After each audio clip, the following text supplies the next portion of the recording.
In this video, we're going to talk about what Kubernetes operator is, why did this operator concept even emerge, and when you should use operators. To give you an overview, operators are used mainly for stateful applications. So we'll first compare how Kubernetes manages stateless and stateful applications, and then compare deploying and managing stateful applications without an operator versus deploying it with a Kubernetes operator. Let's go through an example use case. Let's say we are deploying an example web application in a Kubernetes cluster. So you create a deployment, a config map with some configuration attributes for your application, a service, and the application starts. Maybe you scale the application up to 3 replicas.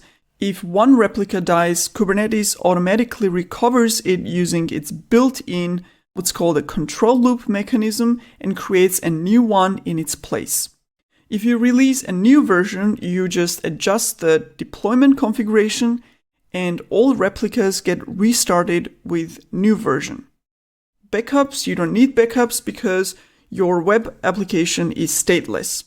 So basically, once you deploy the application, you don't have to sit there and control that your application is running properly. And when you carry out these small adjustments and changes, like update or scale up, it works pretty much without problems. And the reason is because all of these tasks that I mentioned are automated by Kubernetes using this control loop mechanism. So Kubernetes knows what your desired state is because you stated using configuration files, and it knows what the actual state is, and it automatically tries to match the actual state always to your desired state. And that's why it automatically recreates a pod that just died or restarts the pods with the updated image version, etc. So all this works pretty much without problems. That's great. Now for that web application, you need a database so that you have some data persistence for your application. But for stateful applications like databases, this whole process isn't as straightforward. These applications need more hand-holding when you create them, while they're running, and when you destroy them. So throughout its whole life cycle. So Kubernetes cannot automatically do all this stuff with stateful applications. Why? Because when you create 3 replicas of a MySQL application, for example, all of these 3 replicas are different. They aren't identical replicas. Each has its own state and identity, and that makes things a little bit more complicated. This means they need to be updated and destroyed in a certain order. There must be a constant communication between these replicas or synchronization so that the data stays consistent, and a lot of other details need to be considered as well. And these details will vary for each application. So MySQL will have its own specific way of doing this, Postgres will have its own, Elasticsearch will have its own, and so on. So you can't really have a standard solution for all of these applications and put it in Kubernetes to automate the whole process. Typically, that's why stateful applications require manual intervention, no matter whether they run on Kubernetes or on a traditional server environment. So they require people who operate these applications. So human operators. However, in Kubernetes, this could be a problem because having to manually update and maintain an application in Kubernetes kind of goes against the main Kubernetes concept, which is automation, less human intervention, self-healing attributes, etc.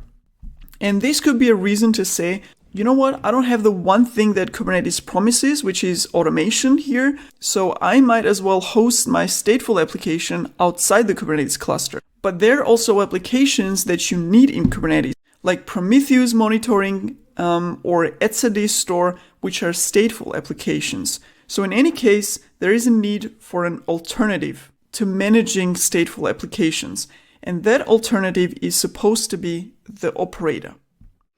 So what is an operator and how does it solve this problem? Operator basically replaces this human operator with a software operator. So all the manual tasks that DevOps team or DevOps person would do to operate a stateful application is now packed into a program that has the knowledge and intelligence about how to deploy that specific application, like Postgres or Prometheus and so on, how to create a cluster of multiple replicas of that application, how to recover when one replica fails, etc. This means that tasks are automated and of course reusable. So if you have two Kubernetes clusters with the same setup, you don't have to manually configure and then maintain these applications on both environments, but rather you have one standard automated tool that does this on both environments. Which means that the benefit of having this automated or software operator versus the human operator scales and becomes bigger the more complex your application and the more environments you deploy that application in. So how does operator do this? At its core, it has the same control loop mechanism that Kubernetes has, that watches for changes in the application state. Did a replica die? Then it creates a new one. Did an application configuration change? It applies the up-to-date configuration. Did the application image version get updated? It restarts it with a new image version. So you can think of an operator as a custom control loop in Kubernetes. It also uses CRDs, which stand for custom resource definitions in Kubernetes, which is basically a custom Kubernetes component. So by default, you have these default components in Kubernetes, which are deployment, stateful set, config map, etc. On top of that, you can create your own custom Kubernetes components, and that is CRDs.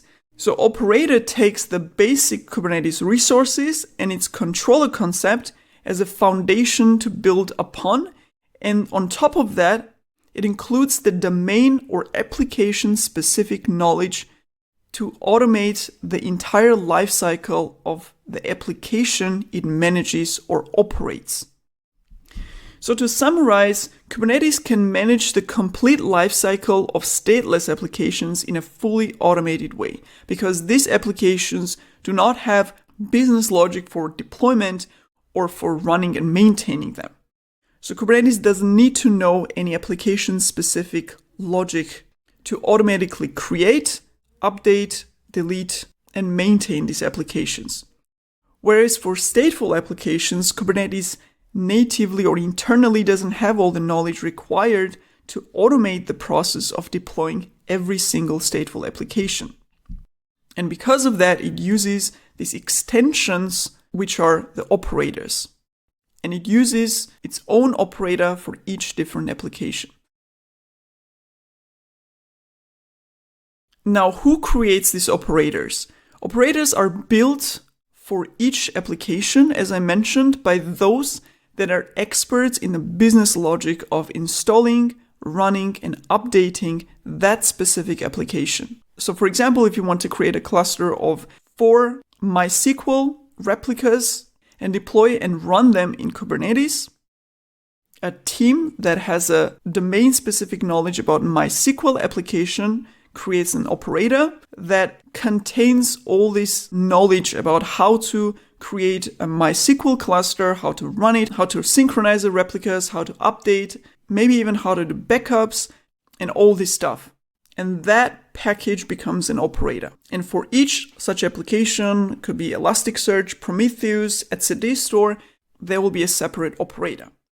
This means there are already operators out there for many applications created by the community, which you can use, so you don't have to create them yourself. There is an operator hub website where you can look them up. There are GitHub repositories and other places where you can search them and look them up. But if you wanted to create your own operator, there is an operator SDK that allows developers or these expert teams to create an operator themselves.